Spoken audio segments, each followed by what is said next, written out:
오늘 말씀의 제목은 여룻발의 아들 아비멜렉입니다. 사사기의 주제는 뭐라고요? 우리의 삶에 누가 필요하다? 왕이 필요하다. 여러분들 우리에게 왕이 필요합니다. 그러니까 우리가 그 싫어하는 나쁜 왕들 말고 진짜 좋은 왕이 필요하다라는 게 사사기의 결론이고요.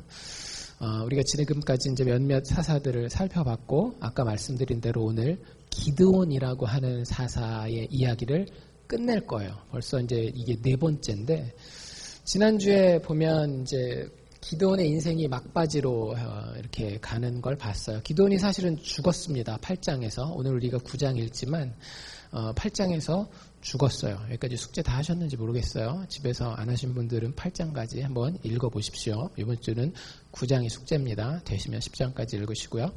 기드온이 죽었어요. 근데 그럼에도 불구하고 9장까지 여전히 기드온의 이야기라고 보시면 좋을 것 같습니다. 지난주 생각을 잠깐 해보면 여러분들 그 기드온의 삶의 마지막이 보기에 좀 좋았나요? 안 좋았나요? 별로 보기 안 좋았어요. 가장 대표적인 거. 예를 들자면 세상 사람들도 뭐라고 얘기를 해요? 세상 사람들도 여러분들 아내가 둘 이상 있어요. 어떤 남자가. 저 사람 리릴락에 아내가 있는데 LA 가니까 또 아내가 있네? 뉴욕에 가니까 또 아내가 있네? 보기 좋아요? 안 좋아요? 안 좋죠. 게다가 그 사람이 교회 다니는 사람이래요. 말도 안 되는 거죠. 그렇죠? 근데 그게 누구의 삶이었다? 기드온의 삶이었더라고요. 지난주 읽어드린 거 제가 한 번 더 읽어드릴게요. 기드온에게 아내가 많았다. 아들이 몇 명이나 됐을까요? 70명이나 됐대요. 여러분들 저희 교회 다 합쳐도 70명이 안 됩니다. 기도는 교회 개척하면 성공하게 생겼어요. 70명 한 번에 다 모아놓고 근데 그 다음에 더 웃기는 말이 있었죠. 세겜에 있는 첩이 따로 있었다. 아까 얘기한 대로 다니는 동네마다 여자들이 하나씩 있었던 거예요. 절대 그러지 마십시오. 우리 젊은 친구들이 있는데 한 남자당 한 여자입니다. 이 성경의 법칙이에요. 과거에 그런 죄를 범하신 분들이 있다라고 하면 진짜 심각하게 회개하십시오. 그 사람에게 범죄하는 것이 아니라 하나님에게 범죄하는 거예요. 그 운명이 어떻게 달라지는지 한번 보십시오. 심지어 기드온이 사사였음에도 불구하고 그가 살았던 그 삶의 방식 때문에 그 후대가 얼마나 큰 고통을 당하는지를 오늘 우리가 9장에서 보게 될 겁니다. 어쨌든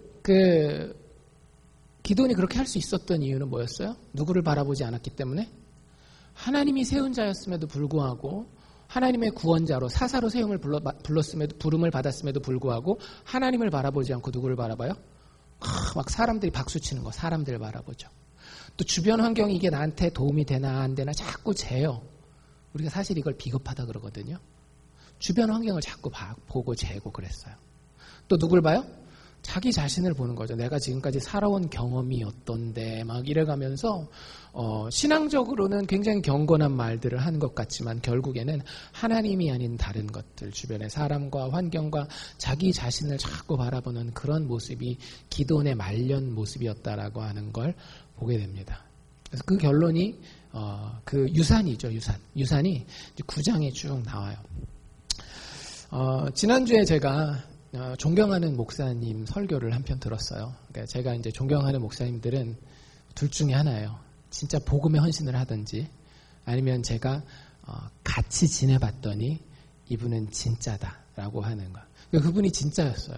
달라스에서 공부하는데 나이가 한 40대 후반 넘어서 50 바라보는 분이었거든요. 근데 호주에서 LG 지사장도 하고 그랬는데 부르심을 받고 늦게 목회 신학 공부를 시작하신 분이었는데 그분이 진짜 저랑 되게 제가 좋아해서 쫓아다녔어요. 그분을. 남자끼리도 그런 일이 있습니다.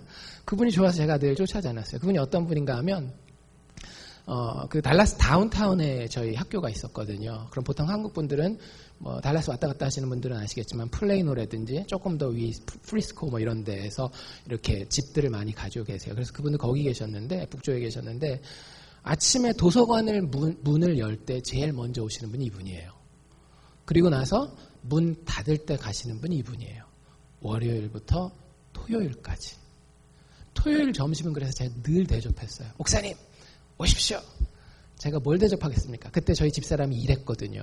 저랑 애들 둘이랑 있는데 늘 그날은 라면 끓여 먹는 날. 얼마나 저 개인적으로 라면 굉장히 선호하는데 집사람이 못 먹게 하는데 어쨌든 그렇게 존경하던 그 분이라서 가끔씩 지금은 수원에 계시거든요. 목회를 하시는데 설교를 듣는데 그 설교가 이렇게 시작하더라고요.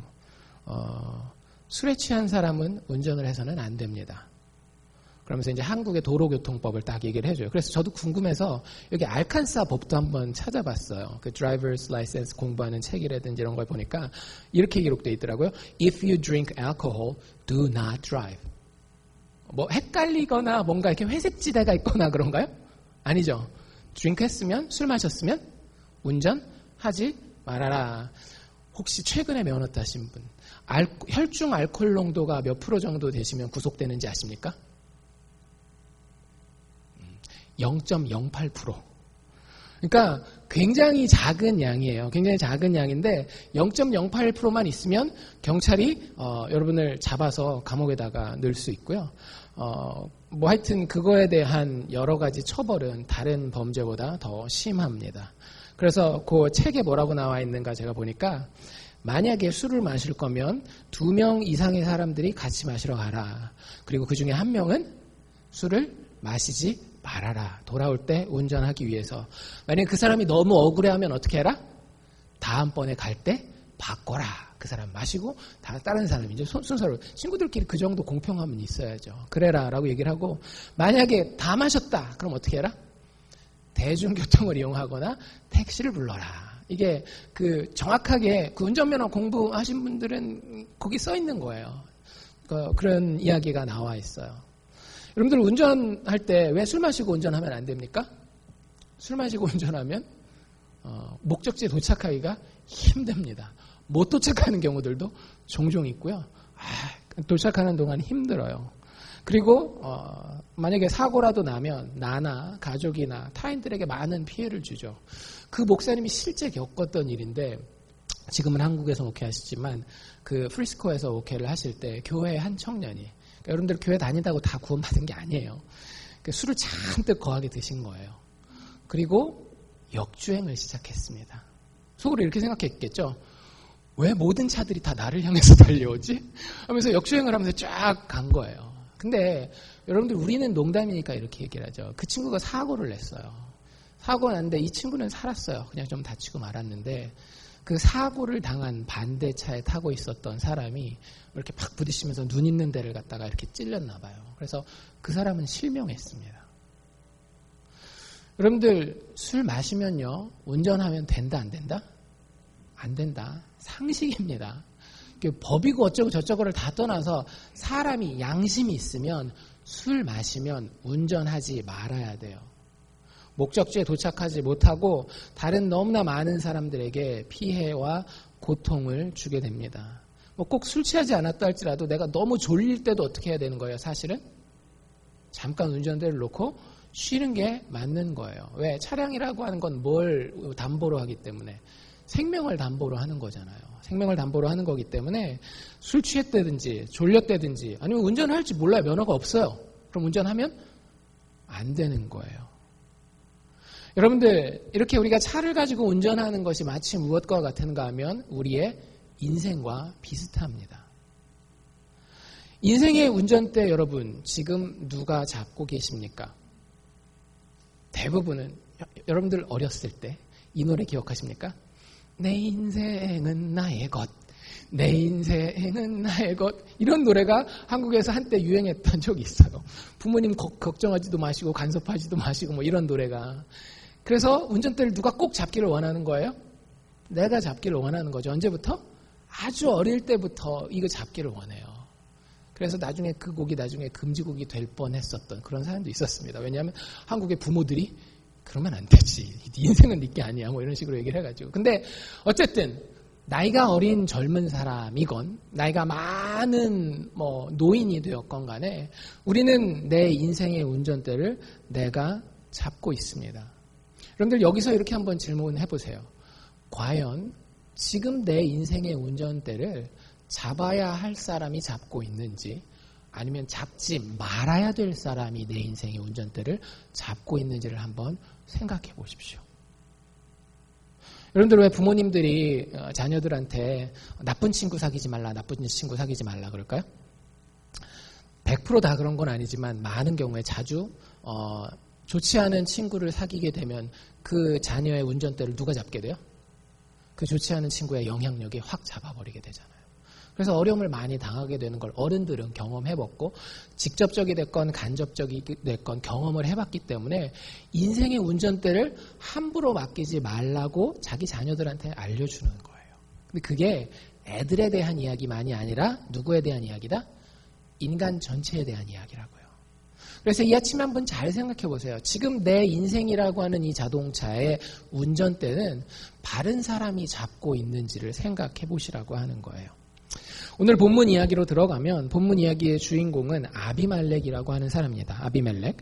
아비멜렉이 누구냐? 아까 우리가 읽은 데 이렇게 나와 있죠. 여룻발의 아들 아비멜렉이다. 갑자기 엉뚱한 사람이 나오는 것 같아요. 지난주까지 우리가 누구 얘기를 봤다고요? 기드온이라고 하는 사람을 봤는데 갑자기 아비멜렉이 나오고 그 아비멜렉의 아버지 이름은 여룻바알이래요.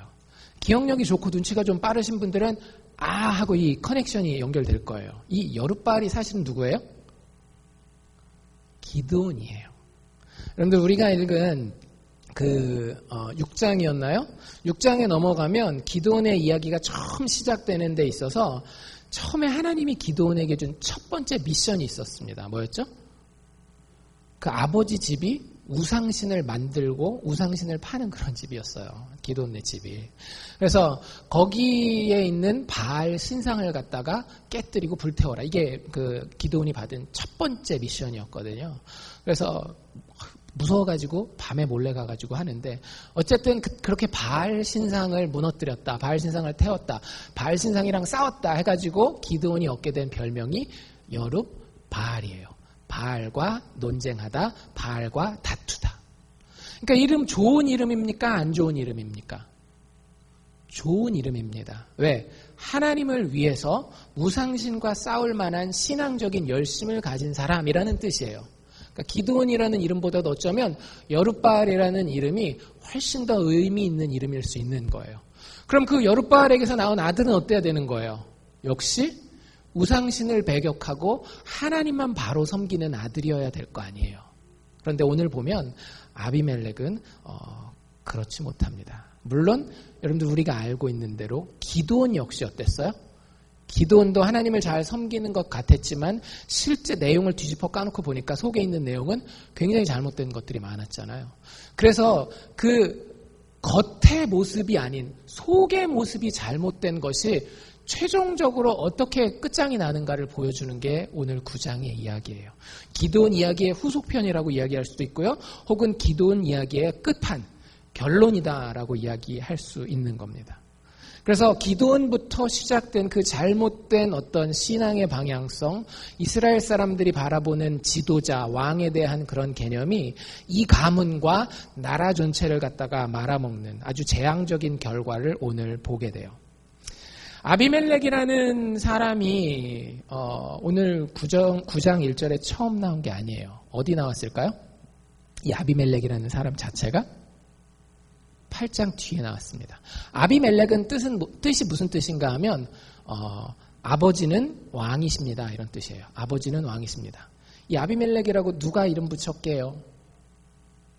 그 아빠가 이름을 붙였겠죠. 아비멜렉의 아빠가 누구라고요? 기드온이에요. 기드온이 자기 아들 이름을 뭐라고 붙였는가 하면 아빠는 왕이에요 라고 불렀어요. 잘 생각해 보세요. 여러분들 자식 이름을 그렇게 붙여요. 아빠는 왕이에요 라고 붙여요. 그러면 사실 여러분들 그거 기억나세요? 이스라엘 백성들이 기드온에게 와서 뭐라 그랬어요? 당신이 우리의 왕이 되어주십시오 라고 할 때 기드온이 굉장히 겸손한 것 같았잖아요. 나는 여러분의 왕이 되지 않겠습니다. 하나님만이 여러분들의 왕이 되시겠습니다 라고 했는데 기드온 속마음은 어땠던 거예요? 날 왕이라 불러. 얘야? 아비멜렉? 너 네 이름의 뜻이 뭐라고? 아빠는 왕. 네 이름의 뜻이 뭐라고? 아빠는 왕. 이거 어려서부터 계속 들은 거예요. 그러니까 이름을 짓는 데부터 사실 그 속마음이 딱 드러나는 거죠. 나는 왕이야. 그래 내가 겸손하게 왕의 타이틀을 거절하긴 했지만 속마음은 이미 이스라엘 백성들을 다 다스리고 있었던 거예요. 자기의 욕심으로 자기의 영광을 위해서. 그리고 그 이름을 누가 계속 사용하는가 하면 그 아들 아비멜렉이 계속 사용합니다. 아비멜렉은 이렇게 얘기했겠죠. 우리 아빠가 왕이에요. 아비멜렉이 이 이름을 사용할 때는 무슨 뜻이 되겠어요? 우리 아빠가 왕이에요? 그러니까 나도 왕이에요. 옛날에 왕조는 어땠어요? 아빠가 왕이면 아들도 왕.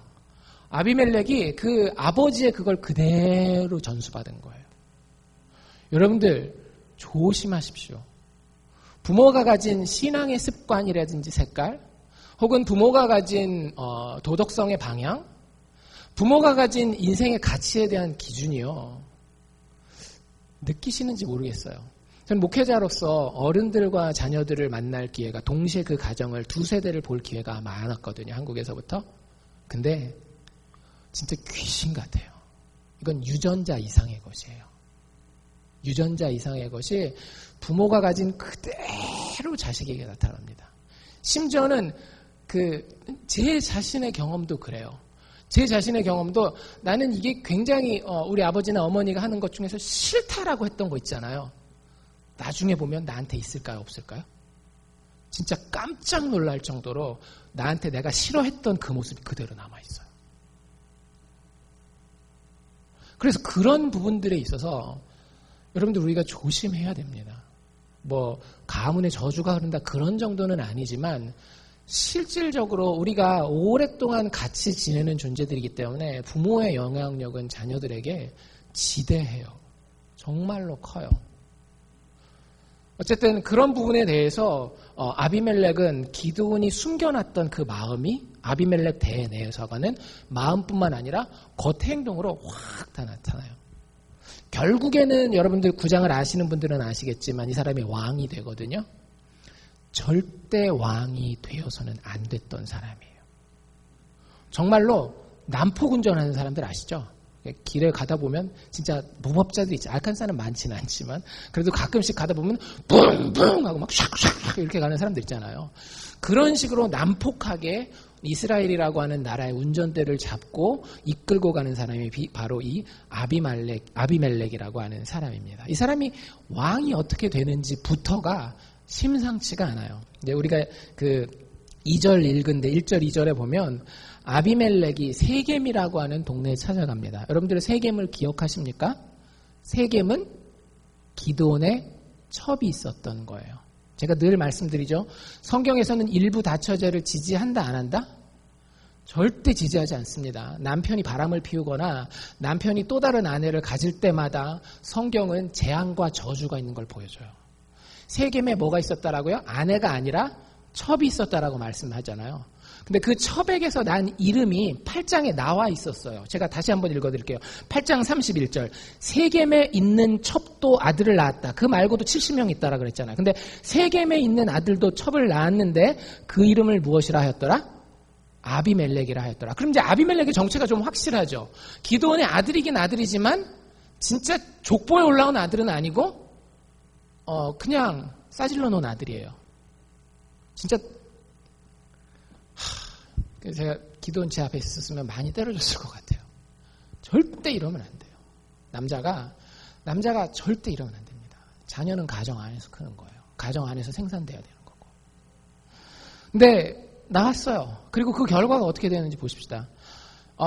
아비멜렉은 첩의 아들 서자이긴 했지만 여전히 아버지 동네에서 같이 살았던 것 같아요. 기드온이 왕이라고 얘기는 안 했지만 실제 했던 이야기들 동네 돌아가는 거 보면 왕처럼 살았어요. 그러니까 거기서 자기는 왕자처럼 살았던 거예요. 그리고 나서 기드온이 죽었습니다. 이 기드온이 죽고 난 다음에 아들 아비멜렉이 어디로 갔다라고요? 자기 어머니 고향 세겜으로 가요. 자기 어머니 고향. 이유가 뭘까요? 왕이 되려고. 보니까 여러분들 아무리 자기 이름이 아비멜렉이에요. 아비멜렉이 무슨 뜻이라고요? 우리 아버지 왕. 그러니까 나도 왕 하고 싶지만 경쟁률이 어때요? 경쟁률이 너무 세요. 몇 대 1이에요? 70대 1이에요. 기드온에게 아들만 70명 있고 얘는 거기 넘버에도 들지 않는 또 다른 첩의 자식이었단 말이에요. 그러니까 경쟁률이 너무 센 거예요. 나도 왕이 되고 싶은데, 우리 아버지가 왕인 것처럼 나도 왕이 되고 싶은데, 내가 왕 해야 되겠어. 내가 이 나라의 운전대를 꽉 잡고 한번 멋있게 이 나라를 한번 움직여 보겠어. 이런 생각을 했던 거예요. 근데 이게 방법이 없는 거죠. 서열로 따지면은 맹꽁지예요, 맹꽁지. 그래서 자기 나름대로 이 돌을 굴리십니다. 돌을 막 굴리고 나서 어디로 찾아갔더라고요? 어머니의 고향인 세겜으로 찾아가는 거예요. 세겜 사람한테 가서 엄마 친척들 있잖아요. 삼촌, 작은아버지 뭐 이런 분들. 엄마 친척들을 다 불러가지고 이렇게 말을 전하라고 이야기를 합니다. 삼촌들, 작은아버지들, 이 기드온이 지금까지 왕 노릇하다 죽었는데 다음에 누군가 왕위를 이어야 되지 않겠습니까? 기드온이 아들이 몇 명입니까? 70명 아닙니까? 70명이 와가지고 여러분들 첫 번째 아들도 와서 세금 내라, 두 번째 아들도 와서 세금 내라, 세 번째 아들 와도 세금 내라. 이렇게 70명이 다스리는 게 좋습니까? 아니면 한 명이 다스리는 게 좋겠습니까? 여기까지는 좀 공평해 보이죠, 그렇죠? 한 명 왕이 되기를 원하나 보다라고 생각을 할 거예요. 근데 그 뒤에 뭐라고 생각했어요? 여러 명 70명이 다스리는 게 좋겠어? 한 명이 다스리는 게 좋겠어? 물어본 다음에 맨 마지막에 한마디 흘리죠. 뭐라고요? 근데 내가 삼촌들 친척이에요. 아시죠?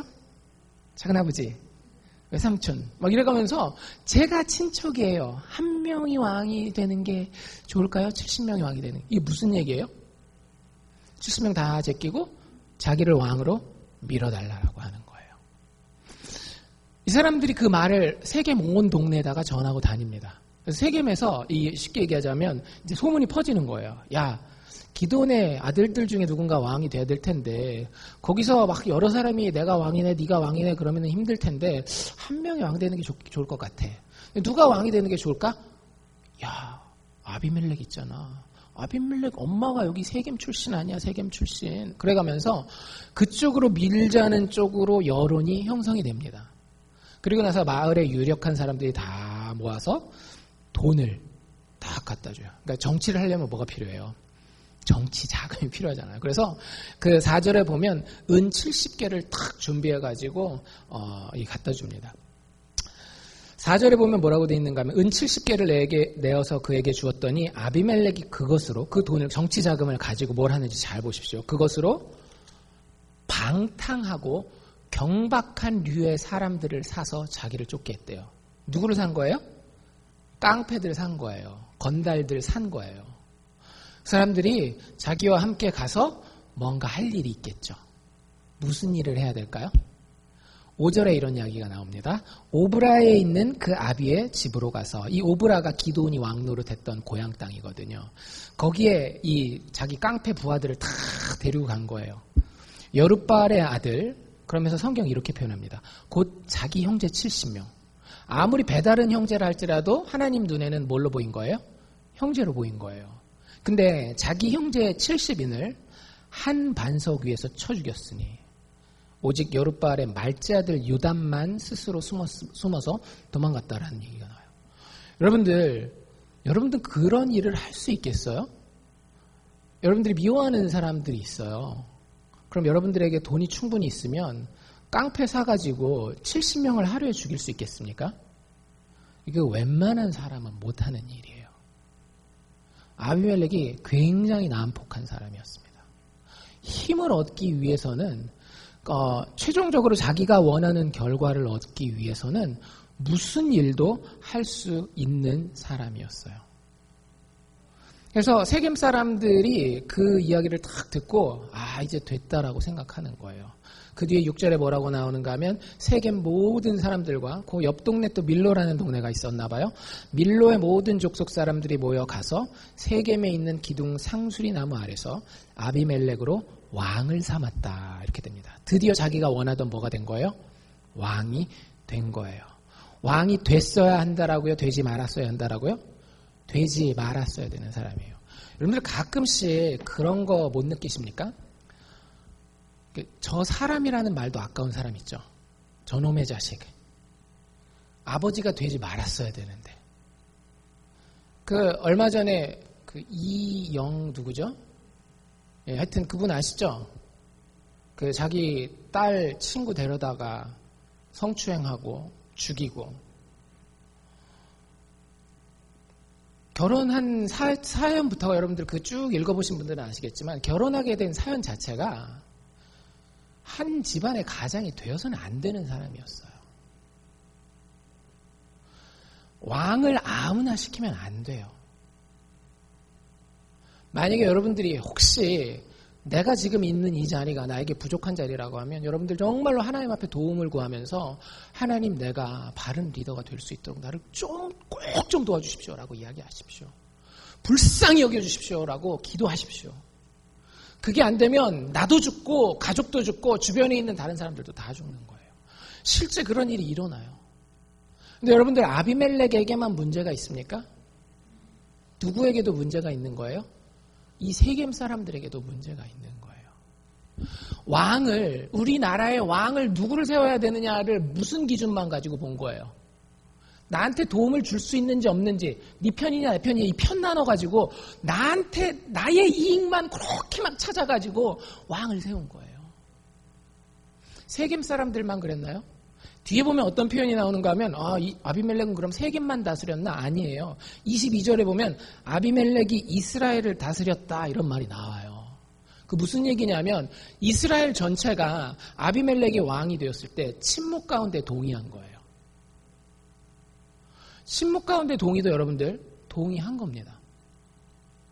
그 전에 말을 했어야죠. 아비멜렉이 왕이 되면 안 되라고 얘기를 했어야죠. 근데 침묵 가운데 동의한 거예요. 여러분들에게 바른 것이 마음속에 있습니까? 바른 생각이 있습니까? 무례하라는 얘기는 아니지만 여러분들 마음 가운데 바른 생각이 있으면 여러분들의 귀한 사람들에게 말하십시오. 한국 사람들 되게 약해요. 제가 여러 번 말씀드리죠. 이민자들 부모가 자녀들한테 되게 약하다라고요. 왜요? 빚진 마음이 있어서 자기가 해야 되는 말인지 알고 있음에도 불구하고 자기 자녀들한테 말을 안 해요. 나중에 돌이켜놓고 보면 더 이상 회복할 수 없는 데까지 가 있는 것 같아요. 여러분들 그 개 탓 있어요. 자기가 선택한 거니까. 동시에 누구 탓도 있습니까? 침묵 가운데 동의한 그 어른의 탓도 있는 겁니다. 교회 공동체가 어린아이들을 같이 키우는 겁니다. 어린아이는 한 개인이 엄마나 아빠만 키우는 게 아니에요. 그 동네 혹은 그 아이가 속해 있는 공동체가 같이 키우는 거예요. 예를 들어서 저희 교회에서 불법을 행해요. 경찰이 쫓아다녀요. 그럼 저희 교회가 다 숨겨만 주면 그게 어른 노릇 제대로 하는 걸까요? 아니에요. 그 부분에 대해서 뭐 경찰에다가 내놓고 뭐 이럴 필요는 없겠지만 분명하게 야, 너 그거 틀린 거야 라고 이야기할 수 있어야 되는 거예요.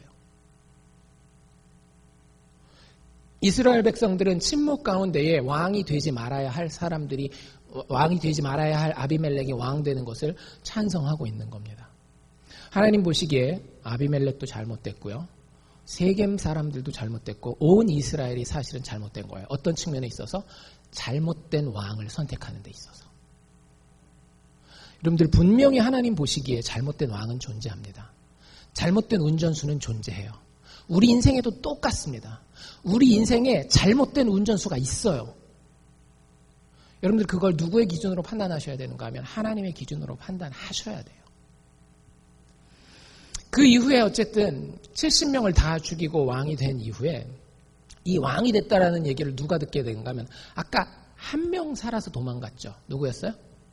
막내 아들 요담이라고 하는 사람이 간신히 도망갈 때 얼마나 심장이 벌렁벌렁 했겠어요. 막 자기 형들이 자기 동생들이 다 형들이죠. 말째니까.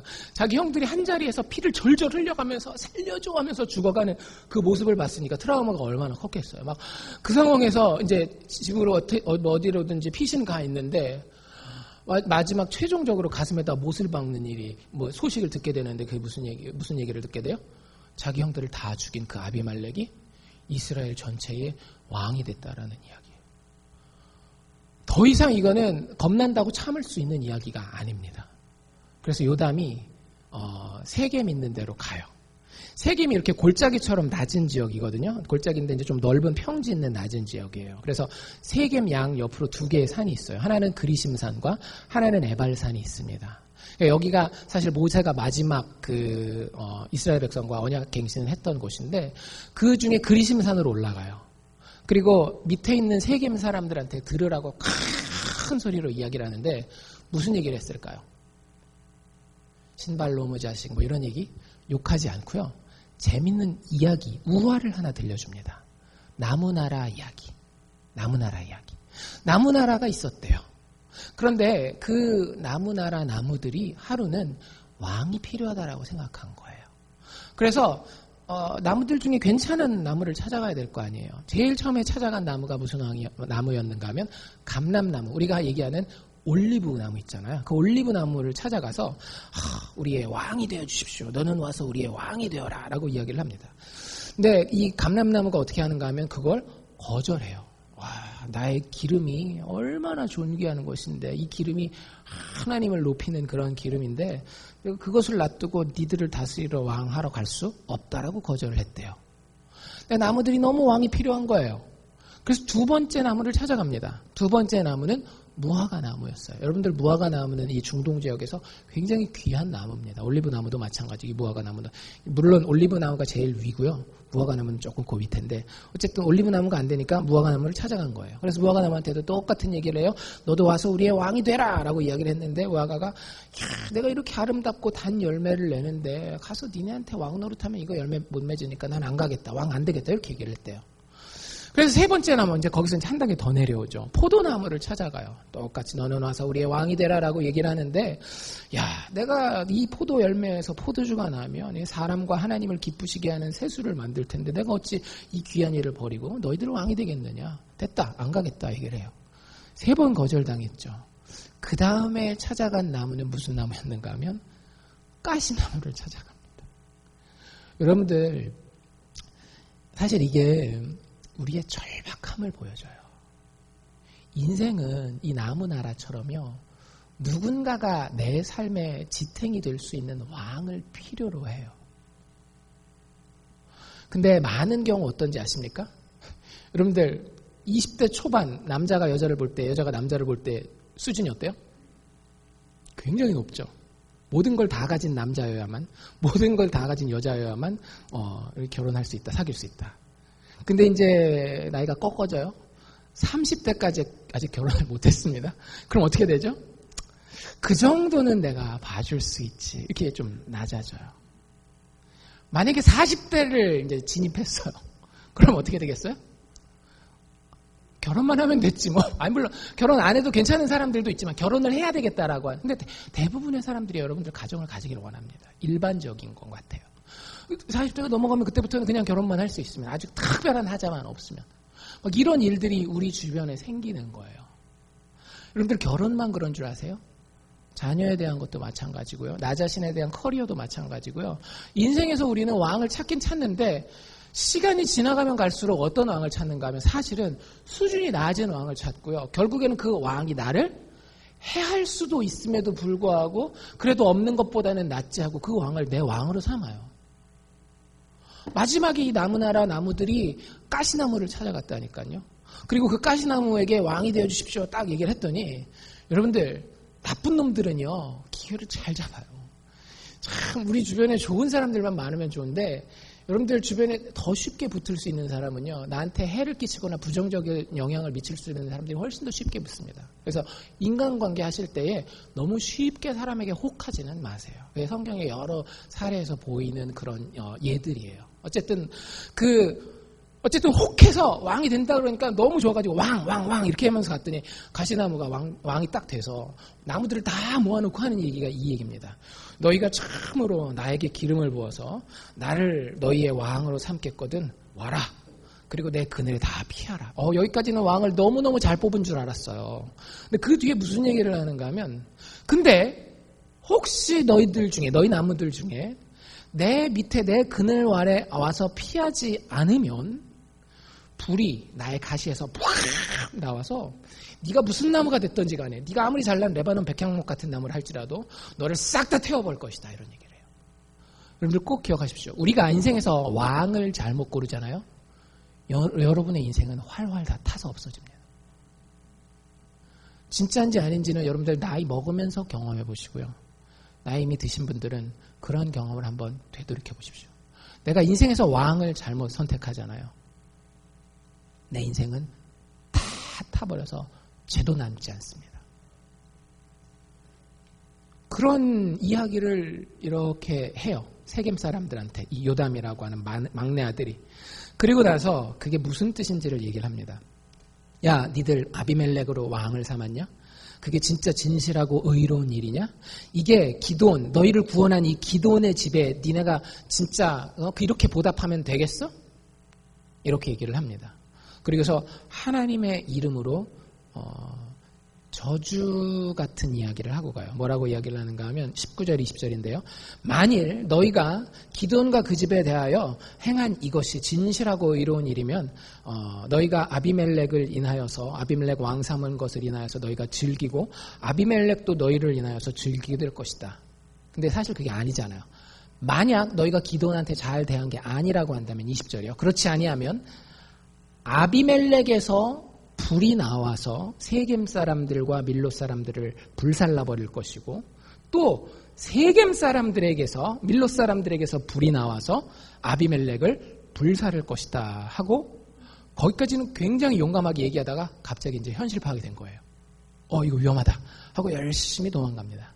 그러니까 이 요담이 이 이야기를 하고 마지막 저주를 퍼붓고 가는 것은 사실은 하나님께서 이 요담을 잠시 동안 선지자로 이용한 거였어요.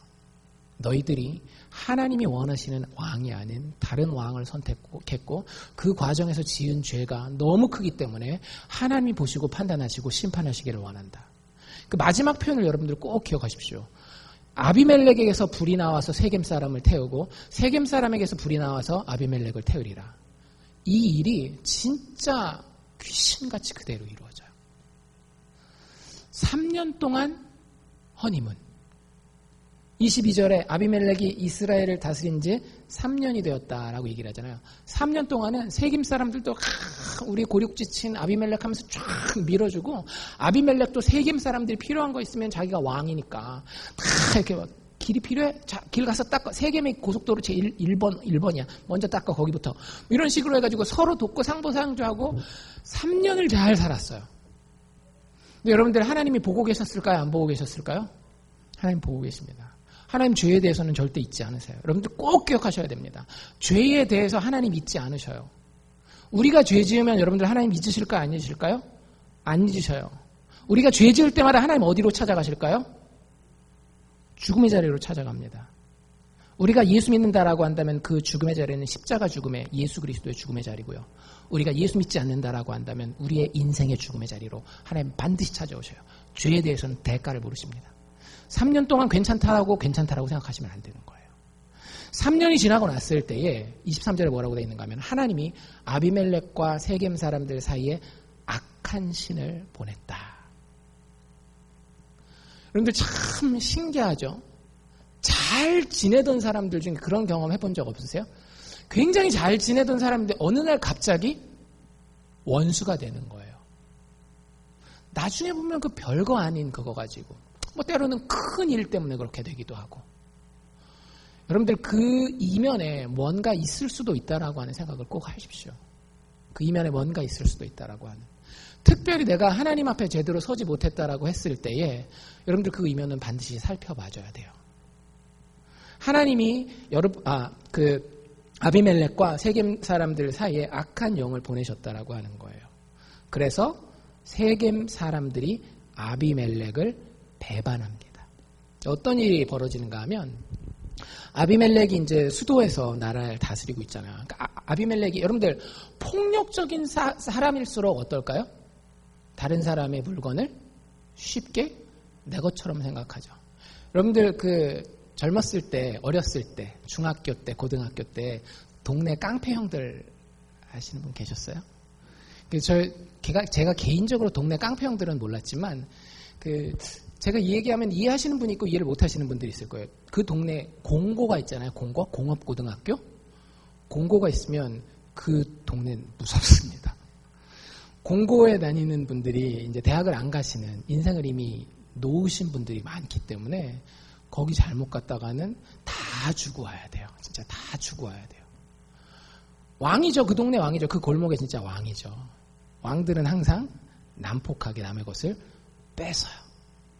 이게 참 신기하죠. 그게 정치적인 레벨에서 진짜 왕이 됐건 그 동네의 깡패 왕이 됐건 항상 그런 일이 일어나요. 근데 아비멜렉이 그랬어요. 자기가 딱 수도에 있으면 사람들이 다 이 좋은 물건들 이거 가지고 오라고 시키고 그럼 사람들이 오는 거예요. 근데 세겜 사람들이 딱 보고 있으니까 마음이 틀어진 거예요. 여러분들 한번 마음이 틀어지면 참 신기합니다. 마음이 틀어져서 기드온이 그 선물 받는 게 정말 안 입고 온 겁니다. 야, 우리가 왕 시켜줬는데 저거 봐라. 지가 받아가지고 지 혼자 다 쓰네? 그 서운한 마음이 들면은요, 그때부터는 한도 끝도 없는 거예요. 그래가지고 몰래 이게 스파이, 그러니까 요즘식으로 얘기하자면 몰래 카메라를 심어놔요. 그리고 사람들이 아비멜렉한테 갈 때마다 좋은 거 가지고 가는 사람이 있으면 누가 나타나요? 짜잔, 세겜 출신 산적들이 나타나는 거예요. 그리고 그 물건을 뺏어가요. 별거 아닌 게 있으면 그냥 기드온도 먹고 떨어져라. 이렇게 기드온이 아니라 아비멜렉도 먹고 떨어져라 해서 그냥 줘버려요. 그래서 그런 일을 계속 하게 됩니다. 완전히 이제 틀어졌겠죠. 아비멜렉이 알았겠어요? 몰랐겠어요? 모르지는 않았을 것 같아요. 뒤에 보면 대충 알고 있거든요. 근데 이게 그래도 자기의 정치적인 기반이 세겜이 있기 때문에 쉽게 세겜을 건드릴 수는 또 없는 거예요. 그러니까 그런 거 있잖아요. 서운한 거 차라리 어떠면은 이게 좀 풀어져요. 남편 아내 관계도 서운하면 말로 하면 이게 괜찮은데 그게 쌓이면 어떻게 되는 거예요? 팍 폭발하는 거잖아요. 지금 그것을 향해서 막 달려가고 있는 거예요. 그러면서 결정적인 마지막 결정타가 생깁니다. 이 세겜 마을에 가알이라고 하는 사람이 찾아가요. 이 가알은 어떤 사람이었는가 하면 세겜 출신의 유력자였어요. 딴 동네에 살다가 오래간만에 자기 그 동네인 세겜에 들어가는데 성공했던 것 같아요. 그래서 동네에 가서 뭐라는가 하면 잔치를 엽니다. 술, 고기 다 해놓고 세겜 사람들을 다 초대를 해요. 그런데 세겜 사람들뿐만 아니라 세겜 출신 사람들이 지금 정도 되면 기드온에 대해서 굉장히 안 좋은 생각들을 많이 하고 있거든요. 술이 들어가면 어때요? 평소에 안 하던 이야기를 슬슬 꺼내놓기 시작하죠. 말에 실수를 한단 말이에요. 무슨 얘기를 하느냐, 이 가알이라는 사람이, 야, 아비멜렉이 누군데 우리 앞에서 왕 노릇하는 거야. 아비멜렉 그놈 사실 어머니만 여기 기드온 첩이지 우리 동네 사람 아니야. 왜 그놈 왕 시키는 거야? 차라리 그럴 바에는 우리가 잘 이렇게 힘을 모으면은 왕을 세우면 될 거 아니야. 나한테 군대만 조금만 붙여줘봐. 내가 아비멜렉 끝장낼 수 있어. 요 얘기까지 합니다. 네, 여러분들 술 하시는 분들은 아실 거예요. 술자리에서 나온 말은 술자리에서 끝납니까? 절대 그렇지 않아요. 술자리에서 나온 말은 온 동네 사람들이 다 알게 된답니다. 아닌 경우도 있을 수 있겠지만 거의 대부분 그래요. 제가 제 친구들 중에 이제 술 마시고 이런 애들 고등학교 때부터 있으니까 보면 알잖아요. 거의 다 술자리에서는 다 비밀이거든요. 며칠만 지나면 온 학교가 다 알아요. 이 말이 밖으로 나갔겠어요? 안 나갔겠어요? 가알이 했던 이 말이 그 세겜을 다스리는 성주가 있었어요. 그 성주 이름이 뭐였는가 하면 스불이라고 하는 사람이었는데 아까도 얘기한 것처럼 아비멜렉은 지금 수도에 가 있습니다. 세겜이 자기가 제일 신경 쓰는 동네잖아요. 거기에 스불이라고 하는 사람을 파견해서 그 성주로서 다스리게 하는데 그 잔치에 있었던 사람 중에 하나가 이 스불이라고 하는 성주에 가서 가알 고놈이 말이야 와가지고 세겜 사람을 꼬드겨가지고 아비멜렉을 쳐버리겠다는 그런 얘기를 했어요 라고 이 스불 장군에게 스불 성주에게 이야기를 합니다. 스불이 마음이 어땠겠어요? 굉장히 안 좋았겠죠. 근데 어떻게 또 할 수도 없어요. 왜? 아비멜렉이 바로 자기 옆에 있는 게 아니라 멀리 떨어져 있으니까. 그래서 스불이 어떻게 하는가 하면 사람을 보내요. 수도에다가 사신을 비밀리에 파견을 하는 거죠. 그러면서 그런 사연을 얘기하면서 지금 세겜 사람들 분위기가 이게 지금 심상치 않습니다. 게다가 가알이라는 놈이 와가지고 사람들 꼬드기고 있는데 잘못하면 이거 반란이 일어납니다. 그래서 어떻게 해야 되는지까지 알려줘요. 어떻게 하라 그러는가 하면 몰래 군대를 데리고 와서 이 가알을 암살하십시오라고 이야기를 합니다. 이제 그게 이제 계획이 딱 세팅이 됐어요. 그래서 하루는 이 스불이 모른 척하고 가알을 부릅니다. 우리 술도 좀 마시고 좀 같이 걸읍시다. 해가지고 밤에 이렇게 길을 이렇게 걷고 있었는데 그날이 바로 그날 밤이었어요. 아비멜렉이 이제 딱 암살하기로 온 그 밤. 대충 먹고 좀 취해가지고 거한데 이 가알이 이렇게 산을 보니까 산에서 뭐가 움직이는 거예요. 이상하다. 이 밤에 누가 왜냐면 옛날에는 밤엔 사람이 안 다니잖아요. 사람이 막 다니는 것 같으니까 눈을 다시 한번 이렇게 막 비비고 뜨면서, 야, 스불. 저 산에 사람들이 있는데? 그러니까 시침이 뚝 떼고 이 성주 스불이 뭐라고 얘기를 하는가 하면, 취해서 그래. 취해서. 사람이 아니라, 야, 지금 바람도 불고 그러니까 달 그림자에 이 산 그림자가 움직이는 거야. 이렇게 얘기를 하는 거예요. 그래? 아직 자기한테 찾아온 그 위험을 모르고 아무리 봐도 이상해서 다시 한번 이렇게 쳐다보고 계속 쳐다보는데도 뭔가 움직이는 거예요. 그리고 그게 점점 자기한테 가까이 오는 겁니다. 마침내 눈으로 확인했어요. 야, 스불! 저 사람들 맞아, 사람들. 막 우리 쪽으로 온다. 야, 그게 너무 곧 5분이면 우리한테 오겠는데? 이렇게 얘기를 하는 거예요. 그제서야 스불이 어떻게 했을까요? 정체를 탁 드러낸 거예요. 야, 오면 어때? 저 아비멜렉 군대야. 한판 해보자며. 떠보자며. 떠. 아비멜렉 군대에 데리고 왔으니까 네가 떠서 왕 돼. 이러는 거예요. 아차, 이제야 내가 속았구나라는 걸 깨닫고 부랴부랴 준비하고 자기 그 무리를 모아가지고 전쟁을 합니다. 근데 결국에는 이 가알이 져요. 그리고 세겜에서 쫓겨나고 멀리 도망가가지고 다시는 돌아오지 못합니다. 여러분들 근데 문제는 누가 제일 큰 문제를 가지게 돼요? 이렇게 되면 세겜 사람들. 그러니까 세겜 사람들은 그래도 나름대로 자기 절제를 했었잖아요. 아비멜렉이 눈치 못 채는 것처럼 그냥 대충 뭐 이렇게 산정놀이만 하다가 가알이라는 놈이 오는 바람에 대놓고 우리가 반역하자 그랬으니까 가알은 근데 어떻게 된 거예요? 쑥 빠져. 여러분들 그런 경험 해보신 적 없으세요? 야, 우리 다 그러자 우쌰 했는데 딱 섰는데 보니까 나만 앞에 쓴 거예요. 뒤에 아무도 없어. 지금 세겜 사람들이 딱 그런 모양이에요. 뭐 어쩔 수 없죠. 독박 써야죠. 이 아비멜렉이 군대를 이끌고요. 세겜을 갖다가 싹 다 쓸어버립니다. 어느 정도라고 이야기를 하는가 하면 45절에 보면 하루 종일 그 성에 있는 사람들을 학살했다라고 이야기를 하고요. 그 전쟁이 끝나고 나서 그 땅에 다시는 사람이 살지 못하도록 소금을 뿌렸다라고 얘기를 해요. 소금을 뿌리는 건 두 가지 의미가 있는데 하나는 제의적으로 저주한다는 얘기고 두 번째는 여러분들 소금 뿌린 땅에서는 농사가 돼요? 안 돼요? 안 돼요. 못 사는 거예요. 사람을 다시는 못 사는 땅으로 세겜 땅을 만들어놔요.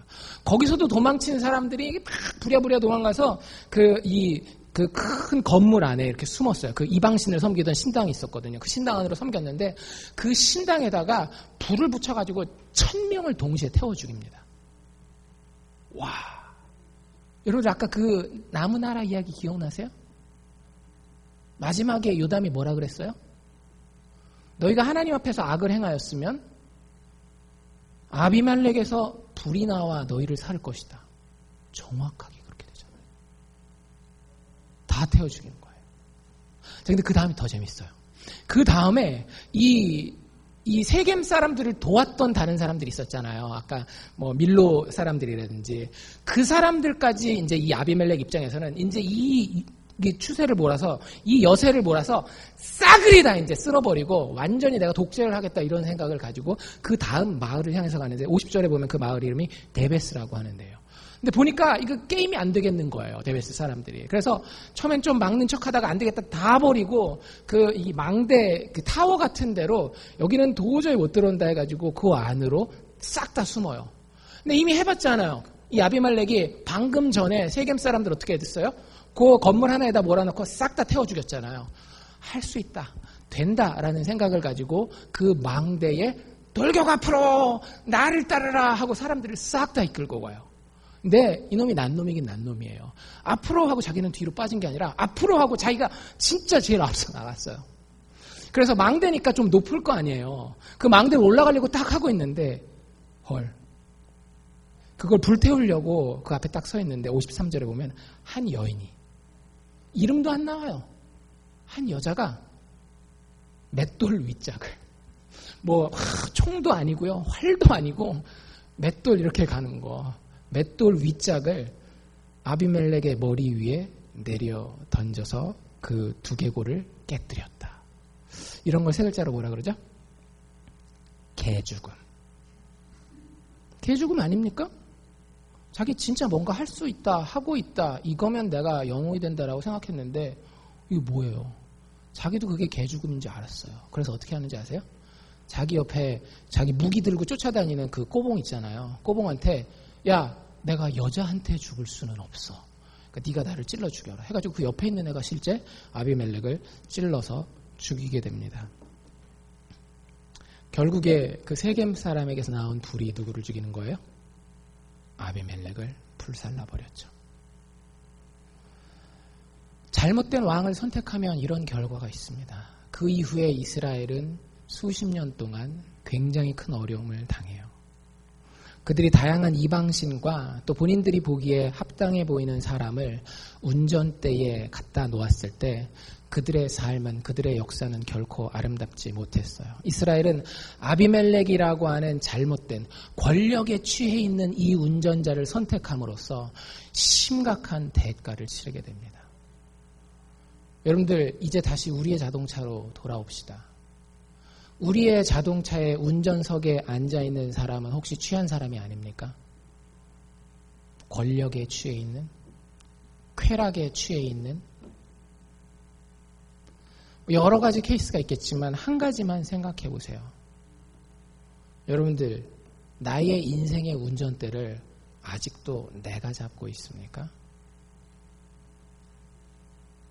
성경은 정확하게 하나님 없는 인간에 대해서 이렇게 얘기를 합니다. 술 취한 자들이라고.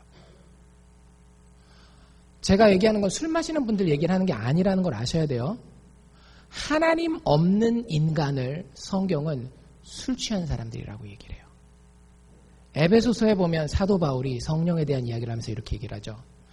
술 취하지 말라. 하나님 그거 싫어하신다. 그러면서 반대로 무슨 얘기를 해요? 성령의 충만함을 받으라. 성경이 왜 우리를 술 취한 자라고 이야기하는가 하면 우리에게 목적지를 바라볼 수 있는 제대로 된 정신이 하나님 없이는 박히지 않기 때문에 그래요. 참 신기하죠? 여러분들 가운데 나이가 젊어서 죽을 날에 대해서 생각하지 못하는 분들이 있을 수 있어요. 이해가 됩니다. 아직 죽을 날이 멀었으니까. 근데 그런 거 보신 적 있으세요? 죽을 날이 다 되신 분이에요. 근데 아직도 죽을 날에 대해서 생각지 않는 분들이 있더라고요. 누가 봐도 분명히 해요. 나이가 80이고 90이라서 분명히 저분은 이제는 죽음 이후를 준비해야 돼요. 근데 여전히 뭐에 취해 있는지 아세요? 내가 그래도 왕년에 그랬는데 사람들 좀 이렇게 내 힘으로 좀 이렇게 좌지우지 사람들이 와서 나한테 좀 말도 좀 듣고 그래야지. 아직도 권력에 취해 있어요. 그 취함이 자기를 목적지로 이끌어 주지도 못하는데 죽음 너머에 좋은 것이 있다라고 한다면 그곳에 나를 이끌어주지 못하는데 여전히 나이가 그렇게 먹고도 사람들이 와서 나한테 물어보고 형님, 뭐 선생님, 사장님 해주는 거기에 확 취해가지고 인생을 살고 있다고요. 자기 인생 끌고 가고 있다라고요. 주변에 가족들 다 끌고 가고 있다라고요. 나이가 많아야지만 그렇습니까? 젊은 청년들은 안 그래요? 중고등학생들은 안 그렇습니까? 내가 내 인생, 내 마음대로, 내 인생은 나의 것. 내 인생의 권력을 나에게 두고 내가 살 수 있는 것처럼. 여러분들 나이 드신 분들이 보면 얼마나 가소로운지 아시잖아요. 야, 네가 아직 대학도 안 가봤잖아. 네가 아직 잡도 안 가져봤잖아. 네가 아직 결혼도 안 해봤잖아. 애도 안 낳아봤잖아. 너 사기꾼 만나봤어? 근데 그 나이 때는 어떻게 생각해요? 다 아는 것처럼 내 능력과 내 권력에 취해서 술 취한 자로 살아가는 거예요. 그 사람이 인생의 운전대를 잡으면 되겠어요? 안 되겠어요? 안 되는 거예요. 우리는 본질적으로 취한 존재들입니다. 목적지를 제대로 알고 있지 못한 존재예요. 인생이라고 하는 것 자체가 우리의 능력 너머에 있습니다. 만약에 여러분들이 여러분들의 인생의 운전자로 여러분들 스스로를 택하고 계시다라고 한다면, 그리고 그 취함에 만족하고 계시다라고 한다면, 여러분들 오늘 우리가 본 아비멜렉과 세겜, 이스라엘의 운명이 우리의 삶 가운데 서서히 현실이 되어질 것입니다. 그러지 마십시오. 우리 인생의 유일한 바른 운전자는 예수 그리스도 한 분이십니다. 예수 그리스도는 모든 구약 성경의 왕들과 사사들이 바라보았던 궁극적인 왕이에요. 왕들마다 어려움을 가지고 있었고 사사들마다 잘못된 것들, 한계를 가지고 있었지만 예수께서는 우리의 인생 전체를 시작 태초부터 우리의 죽음 이후 영원까지 알고 계시고, 그래서 그 가운데의 죽음이 어떤 것인지, 죽음 너머의 소망이 어떤 것인지에 대해서 분명히 알고 우리를 이끌고 갈 수 있는 분입니다. 인생의 목적지를 알고 있고, 그리고 각각의 개인이 인생의 어떤 목적지를 향해서 어떻게 가야 하는지를 결정짓고 아시는 분입니다. 그리고 더 중요한 것은 거기까지 인도할 능력과 지혜와 의지가 있는 분이라고 하는 거예요. 여러분들 예수에 대해서 얼마나 아십니까? 이 예수가 죽고 다시 살아났다라고 하는 것이 내 인생에 도대체 어떤 의미를 가졌는지 한번 알려고 노력해 보십시오. 그리고 나의 부족함을 깨닫는 가운데, 주님, 여기 내 인생의 운전대가 있습니다. 나를 10년 후, 20년 후뿐만 아니라 죽음 너머의 영원한 세계로 인도하여 주시옵소서. 여러분들, 그 믿음을 가진 사람, 그분께 운전대를 맡겨드린 사람은 그 능력으로, 그 지혜로 오늘을 능력 있게 살 수 있을 줄로 믿습니다. 예수께 인생의 운전대를 맡기는 우리 모두가 될 수 있기를 주의 이름으로 축원합니다. 기도합시다.